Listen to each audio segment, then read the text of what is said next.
Après la sortie de son R5, Canon frappe de nouveau très fort en fusionnant son univers cinéma et photo pour donner le R5C. Le R5C est un boîtier 2 en 1. Il regroupe à la fois les performances photographiques du R5 et son capteur full frame de 45 millions de pixels, tout en y ajoutant les fonctionnalités vidéo de la C70. Le tout dans un boîtier extrêmement compact avec la nouvelle monture RF de Canon.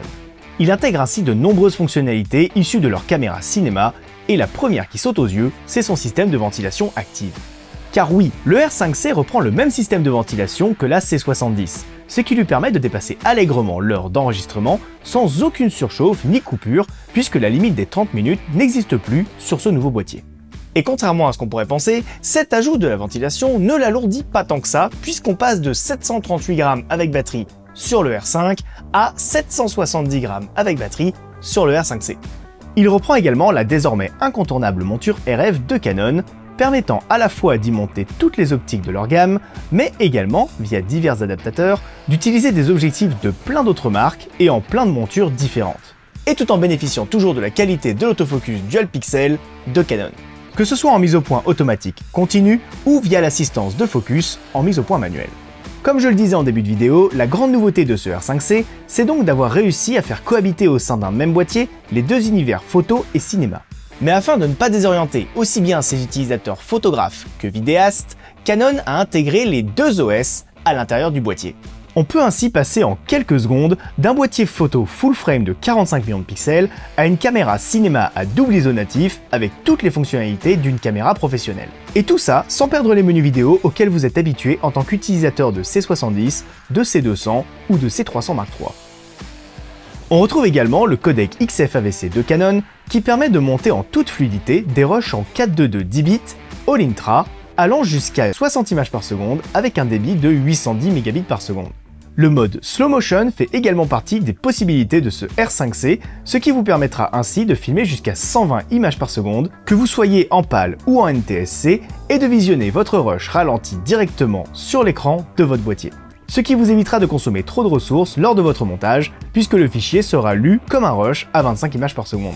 Mais ce n'est pas tout, puisque à l'instar du R5, le R5C permet également de filmer en RAW 12 bits jusqu'à une résolution de 8K. Ce qui vous donne des images incroyablement nettes dans lesquelles vous pourrez zoomer jusqu'à 400% pour une diffusion en Full HD. Canon propose 3 niveaux de compression pour son RAW, le RAW HQ, ST et LT. Ce dernier vous permettra même de monter jusqu'à 60 images par seconde en 8K. Retenez cependant que dans cette configuration, il faudra vous équiper de l'alimentation secteur du R5C afin de bénéficier de son autofocus. Les batteries LPE6NH n'étant pas assez puissantes pour alimenter toutes les fonctionnalités du boîtier à une telle résolution. Notez également que, comme le R5C peut enregistrer en ProRes RAW via son port micro HDMI si vous le reliez à un Atomos Ninja 5 Plus. Pour naviguer entre ces différentes résolutions et framerate, Canon a repris l'excellent menu tactile de la C70. Ce dernier donne accès rapidement à toutes les fonctionnalités de base dont vous aurez besoin lors de vos prises de vue. Et toutes les autres fonctionnalités restent accessibles via le menu classique de la caméra. Les outils d'assistance sont également disponibles via cet écran tactile. On y retrouve ainsi le picking et les zébras, qu'on connaissait déjà sur le R5, mais également la waveform ou le false color qui font leur apparition avec le R5C, ainsi que l'accès facilité à la lutte d'affichage permettant de prévisualiser rapidement votre image en BT709. Ce qui s'avère très pratique quand vous filmez avec le profil Canon Log 3. Ce profil d'image vous permettra d'atteindre jusqu'à 14 diaph de dynamique à 800 ISO, soit 4 de plus que le R5 qui était mesuré à seulement 10 diaph de dynamique en vidéo. Autre nouveauté par rapport au R5, la possibilité d'enregistrer des proxys via le deuxième slot présent sur la droite de l'appareil. Cette fonctionnalité, habituellement réservée aux caméras, vous permet de filmer en résolution maximale sur la carte CF Express et d'utiliser la carte SD pour enregistrer une version allégée du même rush, réduisant ainsi les ressources nécessaires lors du montage. Cette opération que beaucoup d'utilisateurs d'hybrides s'imposent lors du dérochage peut ainsi être faite automatiquement lors de la prise de vue et vous faire gagner un temps précieux au quotidien. Le R5C intègre une autre fonctionnalité héritée cette fois-ci du R3 et de la XF605, la griffe porte-accessoire multifonction. Elle permet d'y brancher plusieurs accessoires compatibles et notamment le module CA-XLR 2D de Tascam qui donne accès à 2 ports XLR, un port jack 3.5, une alimentation fantôme 48 volts, un limiteur et de nombreux contrôleurs audio afin de régler ses niveaux pendant la prise de vue. Cependant, le R5C n'a pas de capteur stabilisé, comme peut l'être par exemple celui du R5.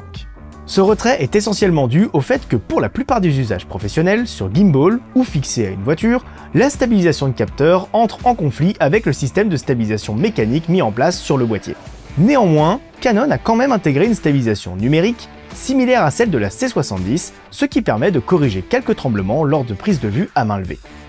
Nous avons choisi de nous attarder principalement sur l'aspect vidéo de ce boîtier, car c'est celui qui représente la plus grosse évolution par rapport au R5. Notez quand même que le R5C conserve son capteur full frame de 45 millions de pixels, ainsi que la possibilité de faire des photos en RAW 14 bits et de faire des rafales jusqu'à 20 images par seconde avec l'obturateur électronique et 12 images par seconde avec l'obturateur mécanique. Ainsi, c'est tout un éventail de possibilités photographiques qui s'ouvre à vous en passant simplement votre boîtier en mode photo. Pour connaître les tarifs et la disponibilité du R5C, rendez-vous sur notre site internet. Vous retrouverez tous les liens dans la description de cette vidéo. Si cette présentation vous a plu, n'hésitez pas à vous abonner à notre chaîne YouTube et à activer les notifications pour être tenu au courant de toutes nos prochaines vidéos. Si vous avez des questions concernant le R5C, n'hésitez pas à nous les poser en commentaire. En attendant, je vous dis à très vite sur la chaîne YouTube TRM Audiovisuel.